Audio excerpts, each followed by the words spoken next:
Hey guys, this is Adrian, and today we're gonna go ahead and do a training game. This is training game number one. This is my very first training game to the road to master.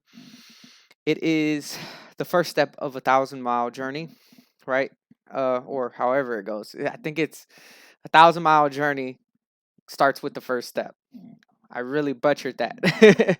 All right, so I'm gonna go ahead and try a 15-10. We're gonna do some commentary on that, and hopefully we can get a good game. So my username, guys, if you wanna play me or add me, it's Chex Mix. Two X's on the mix, so CHEXMIXX.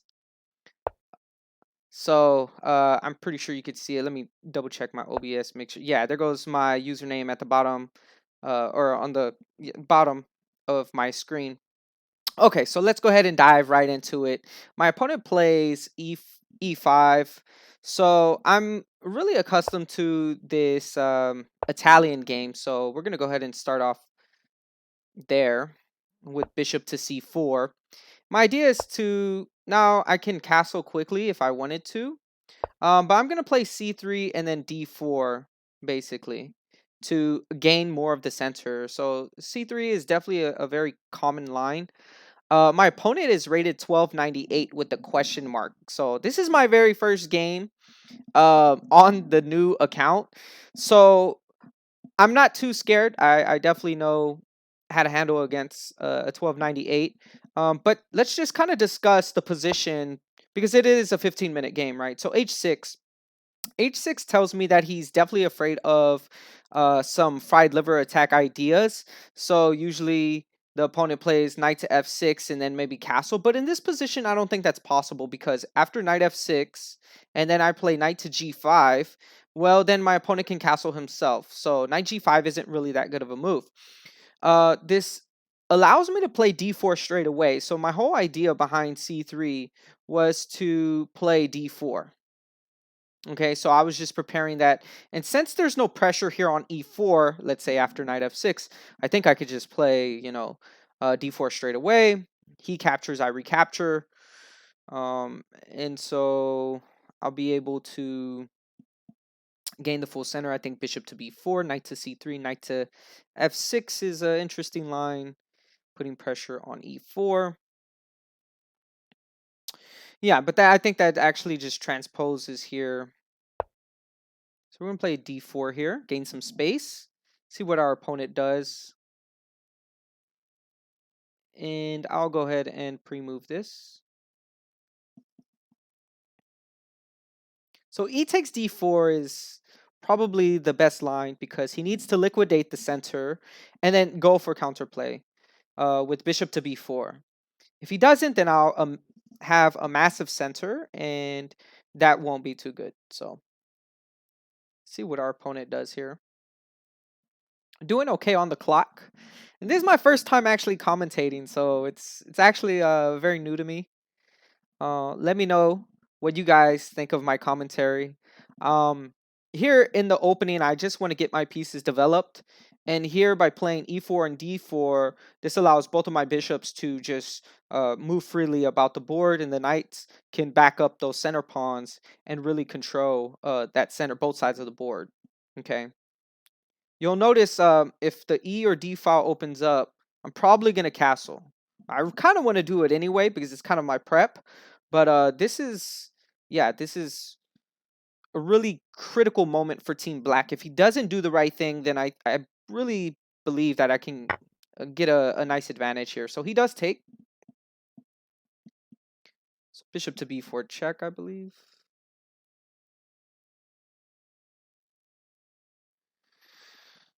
Let's see what other move he could play. Okay, there's bishop to e7, bishop to b4 check, bishop to b6. Okay, so he decides bishop to b6. So let's see what we're going to do about that, guys. So he has pressure on d4, but it's protected by the knight and the queen. So I'm assuming that he wants to maybe play pawn to d6 and then bishop to g4.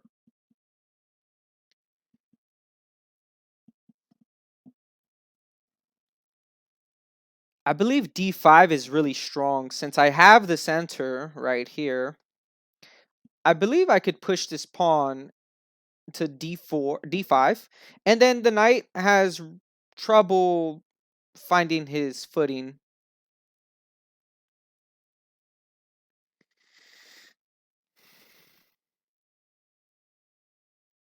I could also just castle here.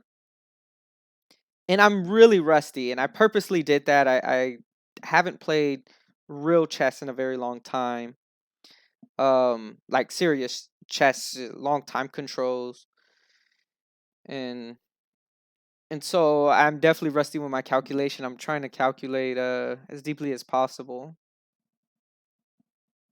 I could also try queen b3 here. Queen b3, pretty forcing. Knight takes d4, and then bishop takes f7 check. King to f8, and then knight takes d. Uh, Knight takes d4, bishop takes d4, bishop to g6, threatening queen f7 mate. Then queen to e7. I think maybe I should just castle here, but d5 is also looks like a very good forcing move that I could play here. d5, knight a5, bishop to d3, and then d6.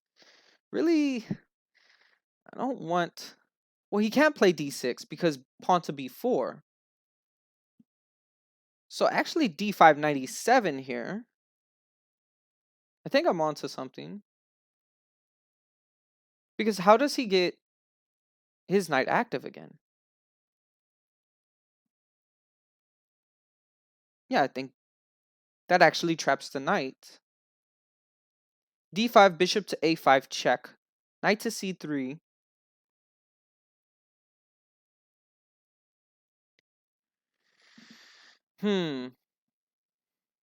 d5 looks promising, but I would really like to castle.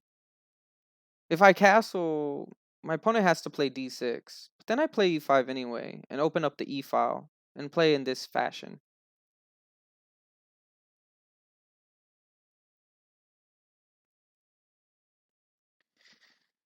So d5.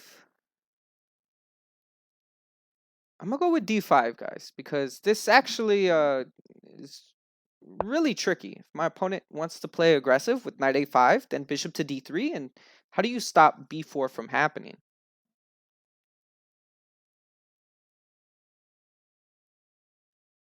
So positionally, oh, he plays knight e7. So I think this is pretty good. Can I play e5 now? Maybe stop d6 with e5.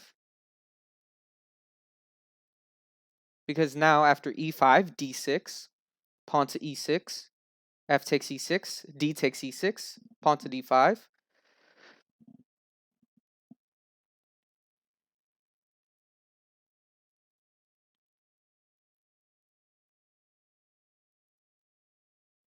Maybe queen a4 here to prevent that from happening. I just like my position anyway. I mean, it's just such a good position.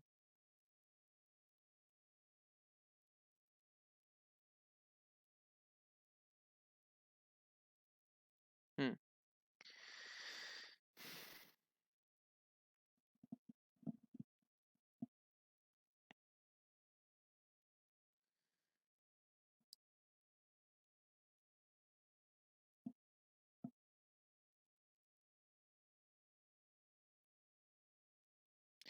I really want to play e5.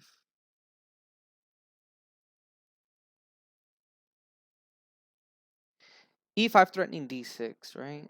So e5 threatening d6. If d6 itself, then I can play. Yeah, e5 has to be the right move. I have tremendous space here, guys.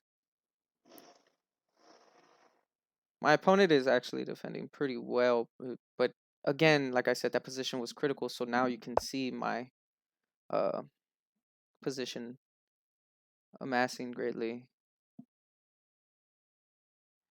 I'm not too sure about this move. This move definitely looks like it's a problem. Now I think d6 is just a tremendous move here. I actually don't want to take on f6. After e takes f6 here, then my opponent can actually recapture with development. And he's guarding kind of his light squares with both knights on f6 and e7. So I actually don't want to do that. I don't want to play e6 because then, of course, he's going to trade off the pawn, right? But if I play d6, that shuts this bishop on c8. And then also I'm tempoing the knight. So after d6, c takes d6, f takes, or e takes d6, the knight actually has to move again. And it's not so simple because if he plays knight to c6, oh, well, knight to c6 does seem pretty simple, doesn't it? Maybe I can play queen to d5 there. And that is a very tough position for him to defend. If knight to f5 or knight to g6, then I have...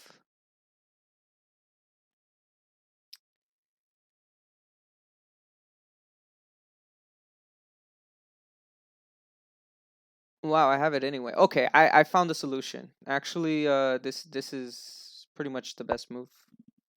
So, aside from, you know, knight to c6, queen d5, I allow my queen access here. And I think queen d5 is just a punishing move. How do you stop mate? And even if you stop mate, the knight is right there as well, right? So I think queen to d5 is just such a really good move here. I'm forking or double attacking actually, double attacking on f7, and I'm also double attacking here on oh, okay, so he sacrificed. Okay, so he stops mate. This is his best move. And if he plays queen e7, I love the exchange of queens. I have a feeling he probably will play that.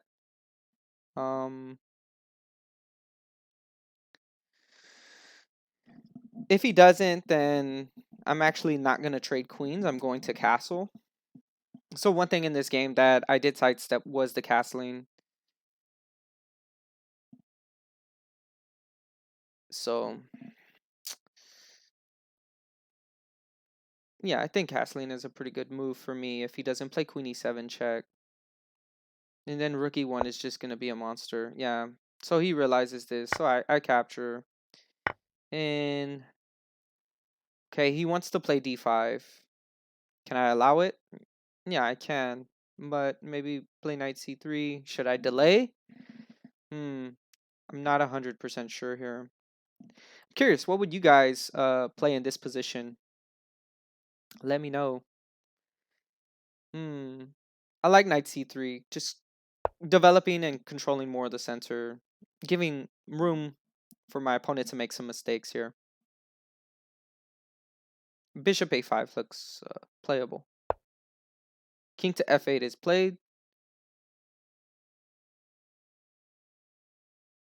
I think I could just castle now. And okay, all of my problems or potential problems are done. He's just in a bad position. And what I'm going to do now, guys, now that I'm up in material, I want to trade pieces. So bishop e3 kind of comes to mind, but not really for me because then it closes the e file. And also it ruins my pawn structure. Instead, I kind of want to pick off my opponent and have my bishop be greater than my opponent. So I think I'll play bishop to f4 here.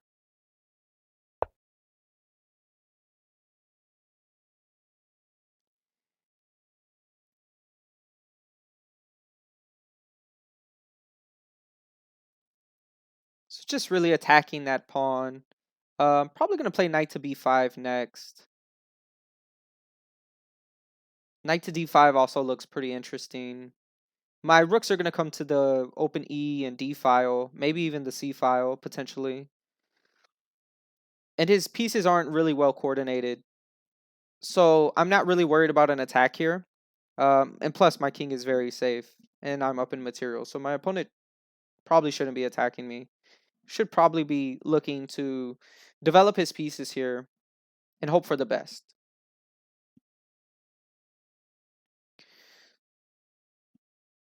Trying to see a plan for black. I think a pretty good plan for black would be to kind of push the kingside pawns. I like this move. This is a very good move. I think I want to play knight to h4 so I can have the idea of bishop takes d6 and then knight to g6 forking. But I'm not sure if that's completely solid. Oh, I actually found a nice way to a simple way to convert my advantage. So I'm up a knight for a pawn, right?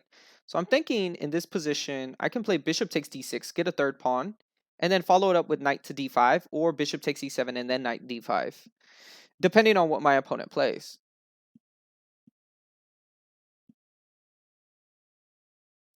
And he will have bishop takes f3, but then I always have g takes f3. And I don't care about the shattered structure because I'm winning by so much material. I can actually allow it. And I also, now that I'm looking at this, I can even back up this bishop and keep the pin strong. So for my opponent to leave d6 hanging, I think this is going to be fatal.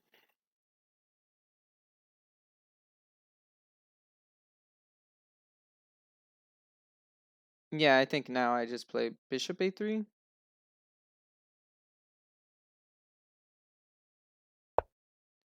And then knight to d5.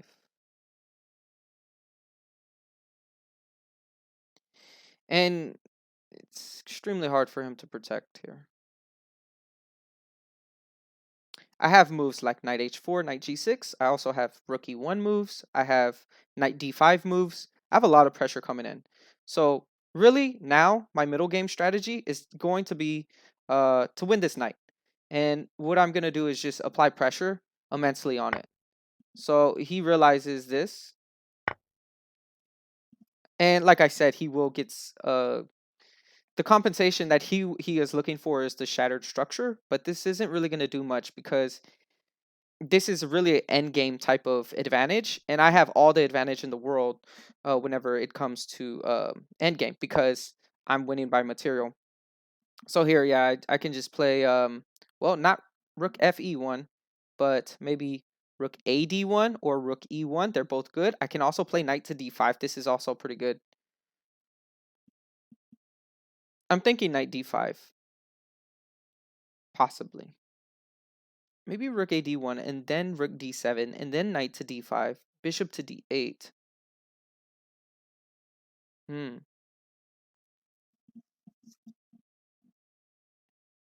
Oh, I think I found a move. Okay, 6 minutes, 30 seconds, but follow my calculation. So knight goes to d5 is better than rook a to e1 because after knight to d5, I'm putting pressure on the knight, and the only protection is bishop to d8. You can't play rook to d7. He can't play this move because my knight is on d5. So now I can apply more pressure with rook to e1 now that the bishop is guarding here on d8. So the move order is actually pretty important here. And this is the move. And he can't play, like, let's say king e8 trying to get out of the pin. One, because I have a lot of pressure on it. And two, the rook will just go to the e file and win there. And this bishop, the king can't go to f7 either because that's a discovered attack onto the king. So this guy is definitely toast here. Okay, so that's the win of some material. Let's. Oh wow, my opponent resigned there. I got so lucky. All right, let's actually hit the analysis board. Well, actually, I'll analyze this game in a different video because then I have to actually switch up the scenes, and I'm still learning. So I'll do that in a separate video. But I hope you guys enjoyed it. A little 20 move miniature, and yeah, our rating progress is 1659 now. I got plus 159 from this game, so I'm very happy about that. and it was a pretty decent game. I didn't blunder. I don't think so. We'll see and find out next time on the next video. Thanks.